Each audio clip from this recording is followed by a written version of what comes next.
Hello बच्चा लोग, welcome back to my channel Shivam Singh maths, जहां मैं आप लोगों को पढ़ा रहा हूं फ्रैक्शन। फ्रैक्शन में मैंने आपको बताया था कि फ्रैक्शन क्या होता है। ठीक है, मैंने पढ़ाया था फ्रैक्शन क्या होता है, फिर मैंने आपको समझाया न्यूमरेटर और डिनोमिनेटर क्या है। फिर मैंने आपको बताया था टाइप्स ऑफ फ्रैक्शन। आज देखेंगे ऑपरेशन विथ फ्रैक्शंस। ठीक है, जिसमें हम लोग पहले रिवाइज कर लिया जाए, है ना। जिसमें पहले हम लोग रिवाइज करेंगे, हर सेशन में मैं करवाता हूँ पहले रिवाइज, उसके बाद आगे बढ़ाता हूँ। ठीक है, तो चलिए पहले देख लिया जाए फिर से फ्रैक्शन क्या था। तो फ्रैक्शन बबुआ कुछ ना है, फ्रैक्शन ए अपॉन बी का एगो रूप है, यानी फॉर्म है, जहाँ ए का जो वैल्यू होगा ना और बी का जो वैल्यू होगा वो क्या होगा, वो एक नेचुरल नंबर होगा। ठीक है, चलिए, यानी ए जो है वो भी नेचुरल नंबर होगा और बी भी जो होगा उसका भी वैल्यू नेचुरल नंबर होगा। और एक बार और थोड़ा ध्यान दीजिए, यहाँ पे जो ए का वैल्यू है उसको हम बोलेंगे न्यूमरेटर। क्या बोलेंगे? न्यूमरेटर। और नीचे वाले वैल्यू को बोलेंगे डिनोमिनेटर। इतना बात क्लियर? चलिए आगे बढ़ते हैं। आज का जो हमारा टॉपिक है बबुआ सब, वो क्या है कि हम लोग सर जी फ्रैक्शन में एडिशन कैसे करें, फ्रैक्शन में सब्ट्रैक्शन कैसे करें, फ्रैक्शन में मल्टीप्लिकेशन डिवीजन कैसे करें। चलिए बताते हैं। देखिए, सबसे पहले थोड़ा ध्यान दीजिए, एडिशन और सब्ट्रैक्शन के लिए एक तरीके से समझना पड़ेगा और मल्टीप्लिकेशन और डिवीजन के लिए अलग तरीके से समझना पड़ेगा। ठीक है, क्या कहा मैंने? एडिशन और सब्ट्रैक्शन के लिए अलग तरीके से समझना पड़ता है और मल्टीप्लिकेशन और डिवीजन के लिए अलग तरीके से समझना पड़ता है। तो पहले हम लोग बात करेंगे एडिशन और सब्ट्रैक्शन के ऊपर। ठीक है, किसके ऊपर बात करेंगे बबुआ? बात करेंगे एडिशन एंड सब्ट्रैक्शन के ऊपर। ठीक है, चलिए तब यहाँ पे पहले समझेंगे कि इस दोनों को कैसे सॉल्व किया जाएगा। तो सॉल्व करने से पहले थोड़ा बात समझो, यहाँ पे कंडीशन अप्लाई होता है। जब फ्रैक्शन में हम लोग कोई भी चीज़ जो रहता है ना, जो भी फ्रैक्शन गिवन देगा कि बुआ इसको इसको जोड़ दीजिए, इसको इसको आपस में माइनस करके दिखाइए, तब कैसे करेंगे? तो वहाँ पे दो चीज़ ध्यान दीजिएगा। क्या ध्यान दीजिएगा? कि पहले देखिएगा कि जो आपके पास क्वेश्चन गिवन है वहाँ पे d इक्वल डी है क्या? d इक्वल डी मतलब कुछ समझे नहीं सर, क्या बोल दिए आप? अरे बबुआ थोड़ा ध्यान दो। d मतलब d इक्वल क्या? मतलब डिनोमिनेटर इक्वल डिनोमिनेटर है कि नहीं है, समझे? चलो ठीक है, तो पहला क्या देखोगे बुआ कि डिनोमिनेटर सेम है, यानी डिनोमिनेटर इक्वल डिनोमिनेटर है। अगर डिनोमिनेटर इक्वल डिनोमिनेटर नहीं हुआ तब क्या करेंगे वो देखते हैं। तो दो चीज़ हमारे पास आएगा सामने। पहला क्या? जहाँ पे डिनोमिनेटर सेम हो जाएगा। दूसरा क्या? जहाँ डिनोमिनेटर सेम नहीं होगा। बस यही दो गो चीज़ होने वाला है, समझे? चलिए क्या देखेंगे, जब भी ऐड या सब्ट्रैक्ट करेंगे फ्रैक्शन में तो हमारे पास दो चीज़ होगा, या तो डिनोमिनेटर बुआ सेम देगा या तो डिनोमिनेटर अलग अलग दे देगा। ठीक है, अब चलिए देखते हैं जब डिनोमिनेटर सेम देगा तब क्या होता है, जब डिनोमिनेटर सेम नहीं देगा तब क्या होता है। तो चलिए पहले समझते हैं डिनोमिनेटर जब सेम देगा तब। मान लीजिए यहाँ पे आपको दे रहा है, मेहरबान हो गया बहुत आप पे, तो आपको दे रहा है कि डिनोमिनेटर बुआ बराबर है दूसरे डिनोमिनेटर का, तब क्या होगा थोड़ा बताइएगा। तो चलिए, अगर मेहरबानी से आपको ऐसा क्वेश्चन दिख गया कि जहाँ पे डिनोमिनेटर बराबर डिनोमिनेटर है, तो कुछ नहीं करना है, बहुत इजी है। देखिए कैसे करेंगे, दूसरा कलर ले ले और भाई सिलेक्ट हो जाओ। हाँ चलिए ठीक है, मान लीजिए क्वेश्चन आपके पास गिवन है 2/3 प्लस 4/3। तो बचुआ सब थोड़ा यहाँ पे ध्यान दीजिए, ये डिनोमिनेटर जो है वो दोनों सेम है कि नहीं है? हाँ सर सेम तो दिख रहा है। अरे दिख नहीं रहा है बुआ, है भी। चलिए यहाँ पे हम क्या ले लेंगे, दोनों का डिनोमिनेटर कॉमन ले लेंगे, यानी सेम है। ज़्यादा नहीं समझ में आ रहा तो कुछ मत समझो, दोनों सेम है ना तो सेम उठा के यहाँ पे रख देना, हो गया बात खत्म, यानी कॉमन ले लेंगे। अब कुछ नहीं करना, ऊपर जो वैल्यू दिख रहा है ना न्यूमरेटर को, चुपचाप बस जो बोला है वो कर दो। यहाँ पे बोला है प्लस करने के लिए तो प्लस कर दो, माइनस करने बोलता तो माइनस करते हैं। तो प्लस करने बोला है तो क्या कर देंगे, 2 + 4।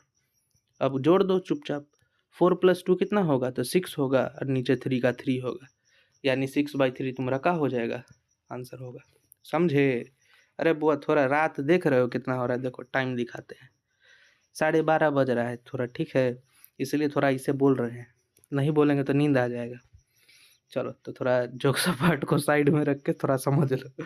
अगर डिनोमिनेटर बुआ सेम हो गया, ठीक है, अगर डिनोमिनेटर सेम हो गया, तुमको चाहे प्लस करने बोले चाहे माइनस करने बोले, बुआ कंडीशन सेम ही होगा, ठीक ना। डिनोमिनेटर सेम दिखा, चुपचाप डिनोमिनेटर लिख देना, ठीक है।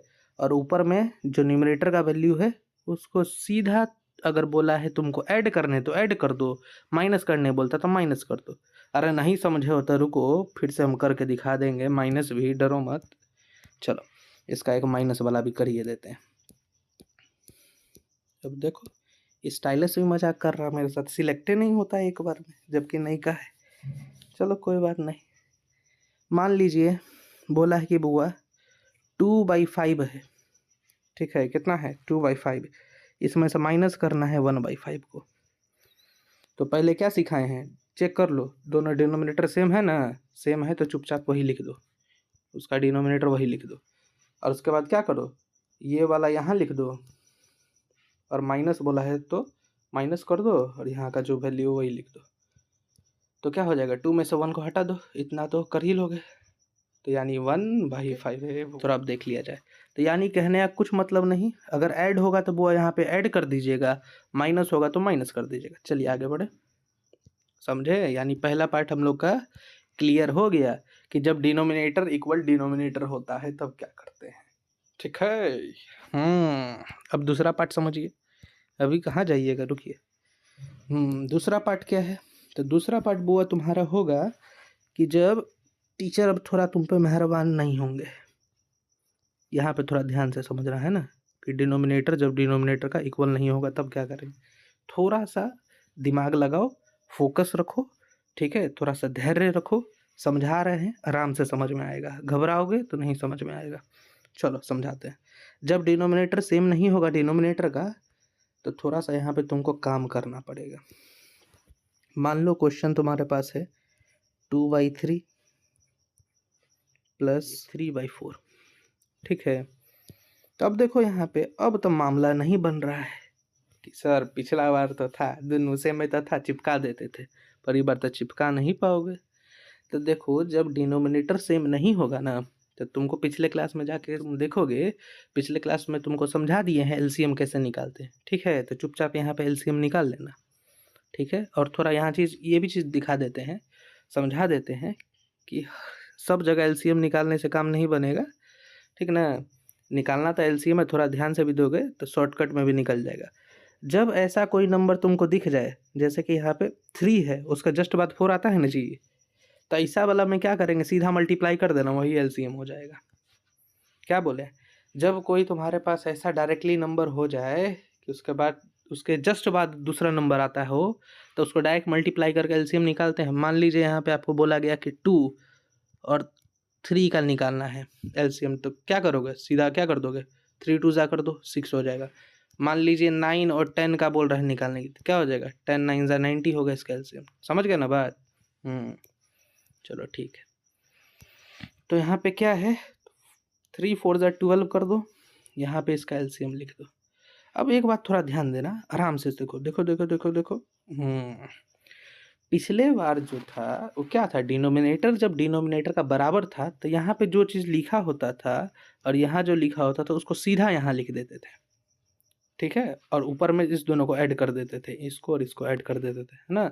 बट जब एलसीएम लेना होता है तो पहले एलसीएम यहाँ पे लिख देंगे, और उसके बाद इसको और इसको भी यही बनाना है, ठीक है। क्या बोले, जब एलसीएम ले लेंगे तो इस वाले डिनोमिनेटर और इस वाले डिनोमिनेटर को भी यही बनाना पड़ेगा। अब कैसे बनाएंगे, मल्टीप्लाई करके बनाएंगे, ठीक है। पिछले वीडियो में हम तुमको पढ़ाए थे, वहाँ पे इक्विवेलेंट फ्रैक्शन पढ़ाए थे, यानी जब सेम नंबर से ऊपर नीचे मल्टीप्लाई करेंगे तो फ्रैक्शन में चेंज नहीं होता है, ठीक ना। तो यानी जब 3 को तुमको 12 बनाना है तो यहाँ पे क्या चीज़ कर दो, 4 से मल्टीप्लाई कर दो, तो 3 4 जा 12 बन गया ना जी। ठीक है, तो इक्विवेलेंट फ्रैक्शन क्या बोलता है, जो नीचे मल्टीप्लाई किए उसको ऊपर भी मल्टीप्लाई कर दे, तो मल्टीप्लाई 4 ऊपर भी कर दो, तो कितना हो गया 4 2 जा 8, तो यहाँ पे लिखिए 8। ठीक है, अब यहाँ पे फिर से वही बात, अगर प्लस बोला है तो चुपचाप प्लस डालिए, माइनस बोला होता है तो माइनस डालते। तो अब क्या समझ गया ना इतना बात। ठीक है, तो इतना वाला प्रोसेस हमारा हो गया क्लियर, यानी ये वाला काम हो गया यहाँ पे, इधर वाला फ्रैक्शन क्लियर। क्या किए, कुछ नहीं किए, बस इसको इस दोनों का एलसीएम निकाल दिए हैं और इसका यहाँ पे इसको मल्टीप्लाई करके लिख दिए हैं, और उसके बाद यहाँ पे मल्टीप्लाई किए हैं 4, तो 3 4 जा 12 हो गया, और यहाँ पे भी मल्टीप्लाई कर दिए, जो नीचे करेंगे मल्टीप्लाई वो ऊपर भी करना पड़ता है ना, तो 4 2 जब वो 8 हो जाएगा, तो यहाँ पे 8 हो गया। अब यहाँ पे हम क्या कर दें, इसको भी थोड़ा कर दें मल्टीप्लाई, तो 4 में कितना मल्टीप्लाई करें जो 12 हो जाए, तो कर दीजिए 3, तो 4 3 जा 12, तो ऊपर भी मल्टीप्लाई कीजिए 3, तो 3 3 जा 9। अब इस दोनों को प्लस कर दिया जाए तो कितना हो जाएगा आपके पास 17/12, समझे।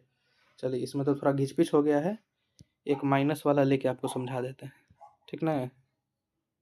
चलिए, इसी को थोड़ा माइनस में भी लेके समझा देते हैं, तो इस बार थोड़ा ध्यान दे देना है ना, क्योंकि रात बुआ बहुत हो गया है, सोना भी है। चलिए थोड़ा ध्यान दीजिए।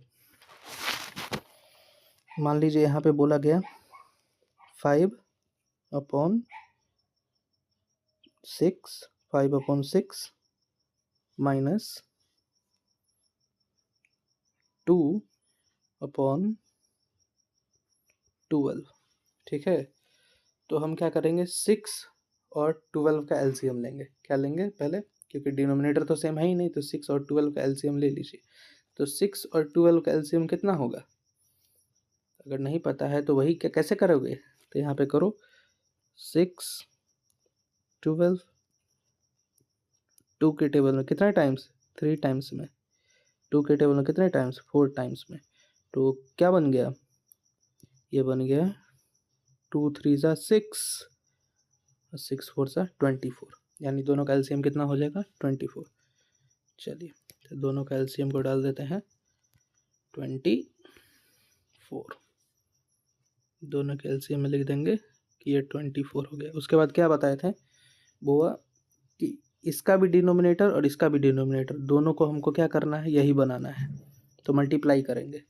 तो 6 में कितना मल्टीप्लाई करोगे जो 24 हो जाए, तो 6 में मल्टीप्लाई कर दो 4, तो 24 हो जाएगा। 6 4 जा 24 होता है ना जी, तो नीचे अगर 4 से मल्टीप्लाई किए तो ऊपर भी 4 से ही मल्टीप्लाई करना पड़ेगा, क्योंकि इक्विवेलेंट फ्रैक्शन तभी होगा जब तुम सेम नंबर से ऊपर नीचे मल्टीप्लाई करोगे, तभी इसका वैल्यू चेंज नहीं होगा, नहीं तो वैल्यू चेंज हो जाएगा, काम गड़बड़ा जाएगा। तो 5 4 जा कितना हो गया 20, तो यहाँ पे लिखिए 20। यहाँ पे माइनस बोला है तो यहाँ पे माइनस करो, यहाँ पे प्लस बोलता तो यहाँ पे तुम क्या करते, यहाँ पे तुम प्लस कर देते। ठीक है, अब यहाँ पे जब 12 है तो 12 को तो 24 बनाना होगा, तो 12 को 24 बनाने के लिए 2 से मल्टीप्लाई करेंगे, तो ऊपर भी 2 से मल्टीप्लाई कर देंगे, तो 2 2 जा कितना हो गया 4 हो गया। तब यहाँ पे हमारे पास क्या बच गया, ये। ठीक है, 20 - 4, तो 20 - 4 बुआ कितना होता है, वो होता है 16, और नीचे क्या बचा 24, यानी 16/24, ये तुम्हारा होगा इसका आंसर। ठीक है, समझ गए ना। चलिए ठीक है, तो एडिशन वाला तो तुम्हारा हो गया, सब्ट्रैक्शन वाला भी हो गया। अब थोड़ा बता दिया जाए तुम लोग को मल्टीप्लिकेशन और डिवीज़न, ठीक ना। अब मल्टीप्लिकेशन और डिवीज़न पे आ जाओ, ये बहुत इजी है। यहाँ पे करना क्या है, जैसे तुम्हें बोल दिया कि सर 2/3 मल्टीप्लाई 3/4, तो तुम पहले क्रॉस चेक करो। इस कैसे क्रॉस चेक करोगे, इस वाले को इसमें चेक करो, क्या ये इस दोनों का मल्टीपल है, अगर मल्टीपल होगा तो काट दो, जैसे यहाँ पे कट हो जाएगा 3 1 जा 3 1 जा कट हो गया ना। उसी तरीके से फिर इधर वाले को क्रॉस चेक करो इस तरीके से, ठीक है, इसको इसमें, तो यहाँ पे देखो 2 1 जा कट हो जाएगा और ये 2 2 जा कट हो जाएगा। और जब कट कर लोगे, ठीक है, अब कोई नहीं ना दिख रहा है, अब यहाँ से तो 1 1 थोड़ी कट होगा, यहाँ से 1 2 थोड़ी कट होगा, तो क्या कीजिए 1 को 1 से मल्टीप्लाई कर दीजिए, तो 1 1 जा तो 1 ही होगा, और 1 को 2 से मल्टीप्लाई कर दीजिए तो 2 1 जा 2 हो जाएगा, यानी 1/2 होगा। ठीक है, क्या बोले, फिर से दूसरे क्वेश्चन से समझा दें। चलिए एक क्वेश्चन मान लेते हैं, ये है 6/3 मल्टीप्लाई 12/5। अब थोड़ा यहाँ पे पहले इस तरीके से क्रॉस चेक करते हैं, इधर और इधर, इधर वाले का इधर के साथ रिलेशन, इधर वाले का इधर वाले के साथ रिलेशन। अलग पेन से करते थे, जल्दी समझ में आए, इधर वाले का इधर से रिलेशन। ठीक है, इस तरीके से क्रॉस चेक करेंगे। अब देखो यहाँ पे मुझे दिख रहा है कि ये 3 के टेबल में 3 1 और 3 के टेबल में 3 4 कट हो जाएगा। ठीक है, बट ये एक बात बताओ, 6 और 5 कट नहीं ना होगा, तो इसको ऐसा ही छोड़ देंगे। अब क्या करेंगे, इस दोनों को आपस में मल्टीप्लाई करें तो 6 4 कितना हो जाएगा, 6 × 4, यहाँ पे पहले लिख दो, समझाने के लिए तुमको बस लिख रहे हैं, तुम डायरेक्ट भी कर सकते थे। और 5 × 1 यानी 5 लिख दो, तो 6 4 कितना हो जाएगा, 24/5। समझ गए मल्टीप्लाई कैसे होता है। चलिए ठीक है, अब लास्ट टॉपिक, उसके बाद कहानी यहाँ का ख़त्म। अब लास्ट टॉपिक होता है वो डिवाइड का। तो डिवाइड जैसे तुम्हारे पास क्वेश्चन है 2/5 डिवाइड करके दिखा दीजिए 3/4 को। तो डिवाइड बुआ क्या होगा ना, यहाँ पे ये चेंज हो जाएगा। क्या हो जाएगा, डिवाइड को हम लोग चेंज कर देते हैं, पता है किस में, मल्टीप्लाई में। कैसे चेंज करेंगे, तो यहाँ ध्यान दो, ये जो फर्स्ट वाला जो फ्रैक्शन है ना, उसको वैसा ही लिखो। ठीक है, और ये जो फ्रैक्शन है इसको रेसिप्रोकल कर दो, मतलब उल्टा दो, उल्टा कर दो, तो यहाँ पे साइन चेंज हो जाएगा। यानी 4 डिनोमिनेटर था ना, तो 4 को तुम बना दो न्यूमिनेटर, और 3 न्यूमिनेटर था ना, तो 3 को बना दो डिनोमिनेटर। बात समझे, क्या बोले हैं कि इधर फर्स्ट वाला को छूना नहीं, उसको वैसा ही लिखोगे, और इधर वाला जो है उसको उल्टा कर दोगे। यहाँ 3/4 था, तो यहाँ 4/3 हो जाएगा। तो ये साइन जो है ना वो चेंज हो जाएगा, डिवाइड से मल्टीप्लाई हो जाएगा, बस इतना ही। अब तो समझावे कि ये मल्टीप्लाई कैसे काम करता है, क्रॉस चेक करोगे। ठीक है, इस वाले का इसके साथ, और उसके बाद इस वाले का इस वाले के साथ रिलेशन चेक करना होता है ना। तो काट के देख लो, क्या 5 4 में कुछ कटेगा, नहीं कटेगा। 2 3 में कुछ कटेगा, नहीं कटेगा। तो सीधा मल्टीप्लाई करो, यानी 4 2 कितना हो गया सर, 8 हो गया। 5 3 कितना हो गया, तो सर 15 हो गया। इसी के साथ ये सेशन भी, सॉरी ये जो तुम्हारा टॉपिक है ये भी ख़त्म हो गया। चलिए बबुआ सब, आप लोगों को गुड नाइट, राधे राधे, धन्यवाद।